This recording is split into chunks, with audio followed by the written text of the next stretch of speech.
지난 7월에 제가 좋아하는 가수 이찬혁 씨가 새로운 노래를 발표했는데요. 그 노래의 제목이 멸종위기 사랑입니다. 이 노래에는 이런 가사가 반복돼요. 내일이면 인류가 잃어버릴 멸종위기 사랑. 왔다네 정말로 아무도 안 믿었던 사랑의 종말론. 오늘날 진정한 사랑이 점점 없어지고 있는 현실을 지적하고 있는 것 같습니다. 이찬혁 씨가 어떤 의도로 이 가사를 쓴지는 모르겠지만 저는 이 가사를 보고 굉장히 성경적이라고 생각을 했어요. 오늘 본문과 연결해서 생각을 해보면 분명히 그렇습니다. 오늘 본문은 예수님의 제자들이 예수님께 세상 끝에는 무슨 징조가 있습니까? 라고 묻자 예수님께서 하신 답변의 일부입니다.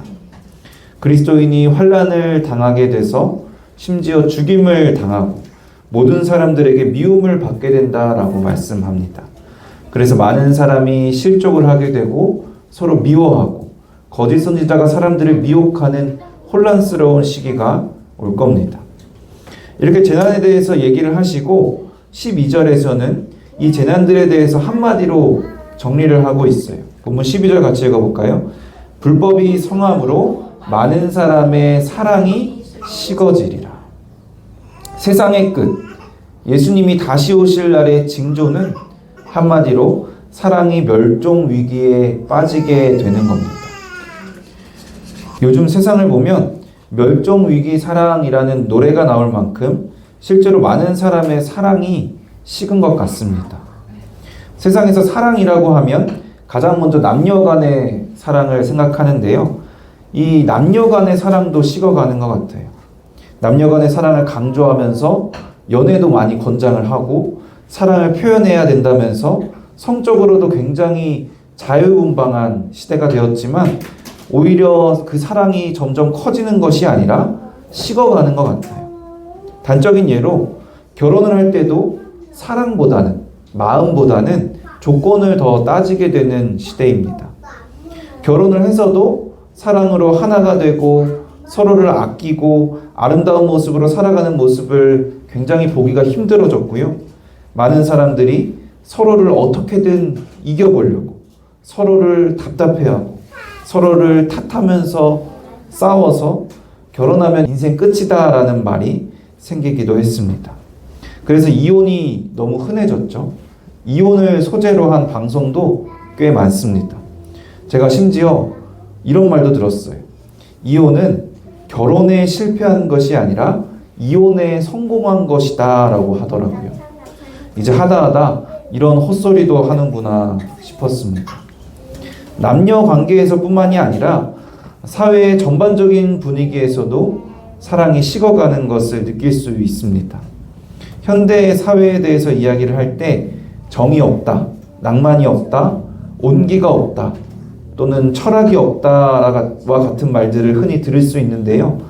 무언가의 부재에 대한 아쉬움과 허전함을 표현하는 말들입니다. 저는 결국에 그 무언가가 궁극적으로는 사랑이라고 생각해요. 우리는 사랑의 하나님께서 사랑하도록 만드셨는데 죄로 인해 하나님의 형상이 망가지고 불법이 성하니까 사랑이 식은 거죠. 망가지기는 했지만 여전히 사람은 하나님의 형상이기 때문에 사랑이 없으면 힘들고 허전하고 외롭고 사랑에 대한 갈급함이 있는데 그게 사랑에 대한 갈급함인지도 모르고 계속 다른 것들로 그 갈급함을 채우려고 하는 것이 우리 사회의 모습들입니다. 이렇게 사랑이 멸종위기에 빠지게 된 모습들을 보면 이제 정말로 예수님이 오실 때가 된 것 같아요. 제가 얼마 전에 딸이 생겨서 딸은 아들이랑 어떻게 다르냐는 질문을 많이 받는데 농담 반 진담 반으로 딸이 결혼하기 전에 예수님이 오셔야 된다라고 말을 하고 있어요. 근데 사랑이 식어가는 세상을 보면 정말로 예수님이 곧 오시지 않을까 하는 경각심이 들기도 합니다. 예수님이 정말 곧 오실 것 같은 이 시대에 우리는 영적으로 깨어서 예수님을 기다려야 합니다. 예수님께서도 마태복음 24장에서 세상 끝의 징조에 대한 말씀을 정리하시면서 이렇게 말씀하셨어요. 24장 44절 같이 읽어볼까요? 이러므로 너희도 준비하고 있으라. 생각하지 않은 때에 인자가 오리라. 우리는 준비하고 있어야 합니다. 그렇다면 어떻게 해야 예수님이 오실 날을 준비하고 있는 것일까요? 여러 가지 답변이 있을 수 있겠지만 오늘은 특별히 사랑에 대해서 강조를 하려고 합니다. 예수님께서는 우리에게 세상의 빛과 소금이 되라고 하셨어요. 우리가 어두운 세상에 유일한 빛이 되어야 하고 유일하게 짠맛을 내는 소금이 되어야 합니다. 세상의 끝에서 세상의 빛과 소금의 역할을 한다는 것은 사랑이 멸종되어가는 세상에서 사랑을 하며 사는 것이라고 생각해요. 세상에 사랑이 멸종되어가고 있는데 우리가 세상의 빛으로서 사랑을 하지 않으면 세상이 어떻게 하나님의 사랑을 볼 수 있겠습니까? 우리가 세상의 소금으로서 사랑을 하지 않으면 세상이 어떻게 하나님의 사랑의 맛을 알 수 있겠어요? 그래서 이 세상의 사랑의 멸종이 되어가는 때에 예수님이 다시 오실 날을 기다려야 하는 때에 우리는 서로 사랑을 하며 예수님을 만날 준비를 해야 합니다. 그런데 사랑이라는 게 참 쉽지가 않죠. 당장 옆에 있는 사람부터 사랑을 해야 하는데 남편을, 아내를, 형제를, 이웃을 사랑하는 것이 참 쉽지가 않습니다. 그래서 막연하게 사랑을 해야지, 사랑이 중요하지라고 막연하게 생각만 하면 반드시 사랑에 우리는 실패합니다. 우리가 왜 사랑을 해야 하는지 분명한 이유를 구체적으로 알고 확실하게 동기부여가 되어야지 조금이라도 사랑을 할 수 있는 준비가 되었다고 볼 수 있어요. 이 시간 사랑을 해야 하는 이유를 말씀을 통해서 구체적으로 깨닫고 함께 서로 사랑할 준비를 하는 시간이 되기를 바랍니다. 우리는 왜 사랑을 해야 할까요? 첫째는 하나님이 우리를 사랑하셨기 때문입니다. 성경이 우리를 향한 하나님의 사랑 이야기라고 할 수 있을 정도로 성경 모든 곳에서 우리를 향한 하나님의 사랑의 고백을 찾을 수 있습니다.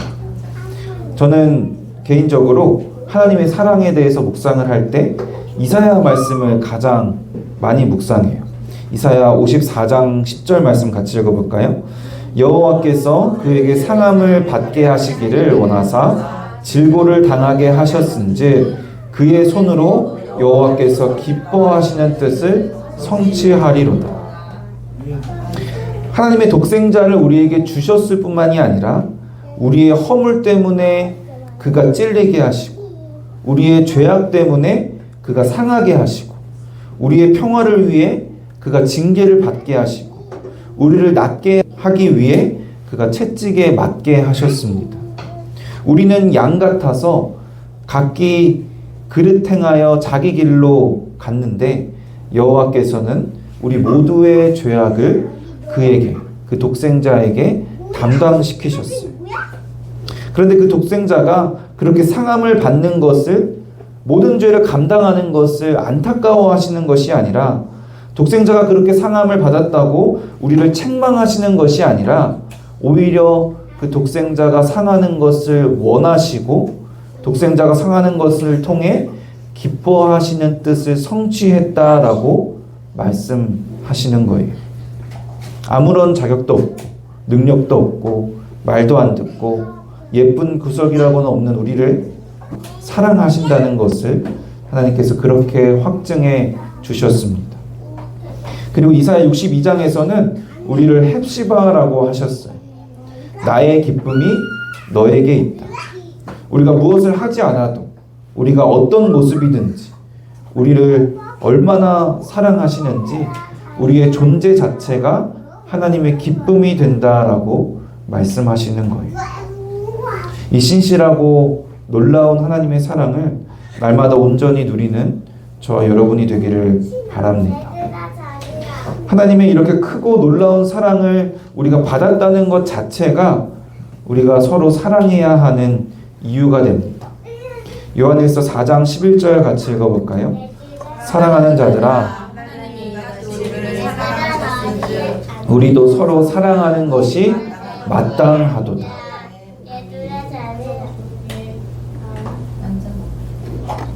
하나님이 우리를 너무나 사랑하셨기 때문에, 우리가 하나님의 사랑을 받았기 때문에 우리도 서로 사랑하는 것이, 우리가 남편을, 아내를, 형제를, 이웃을 사랑하는 것이 너무나 마땅한 일인 겁니다.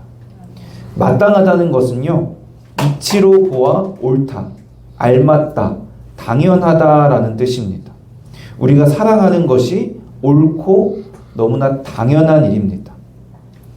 사랑하는 것이 마땅하다는 것은 얼마 전에 나눈 빚진 종 비유를 통해서도 이해할 수 있을 것 같아요. 임금에게 100달란트의 빚을 탕감받은 종이 자신에게 100데나리온의 빚을 갚지 않은 동료를 감옥에 가두자 임금이 그 종에게 이렇게 말을 하죠.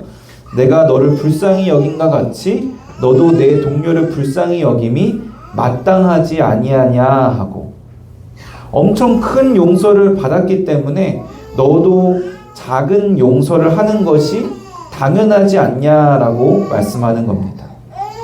용서에 대한 말씀이지만 사랑하는 것이 마땅하다는 것과 동일한 이치입니다.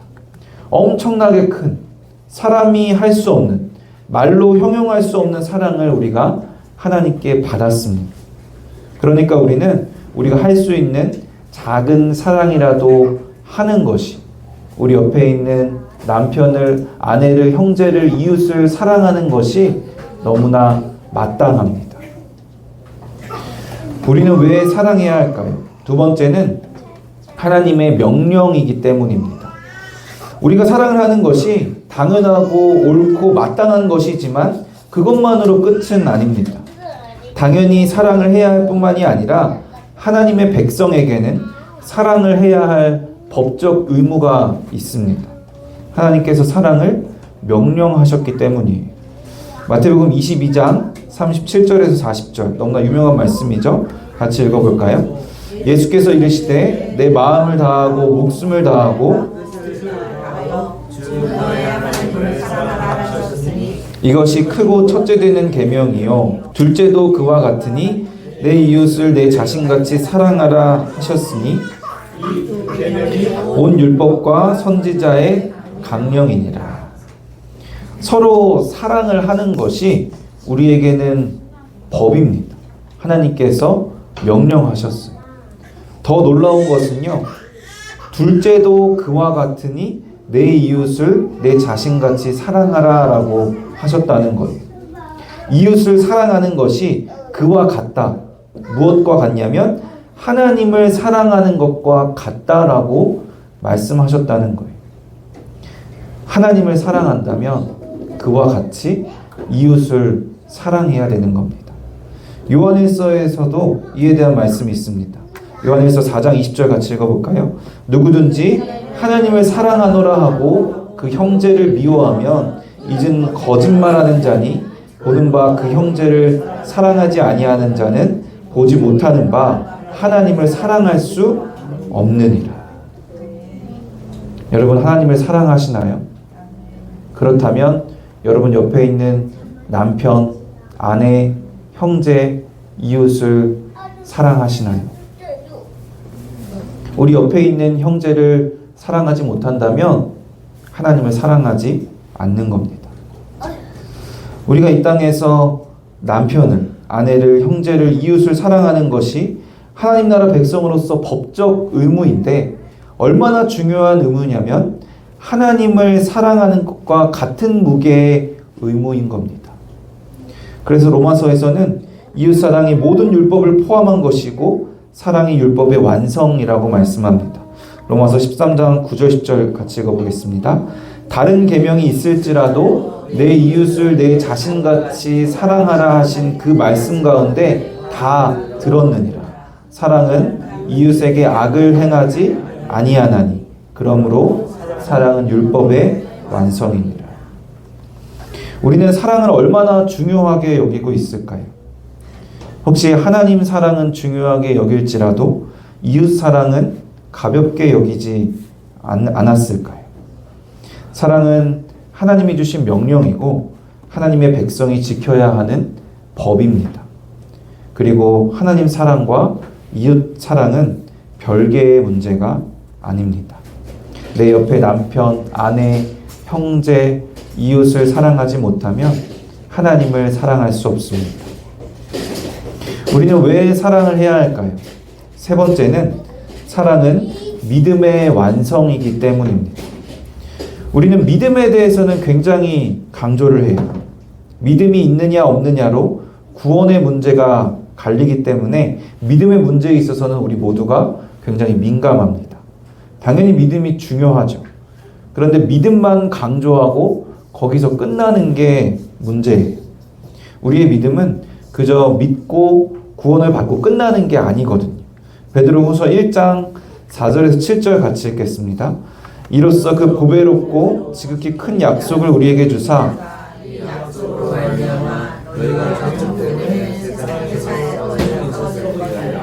신성한 성품에 참여하는 자가 되게 하려 하셨느니라.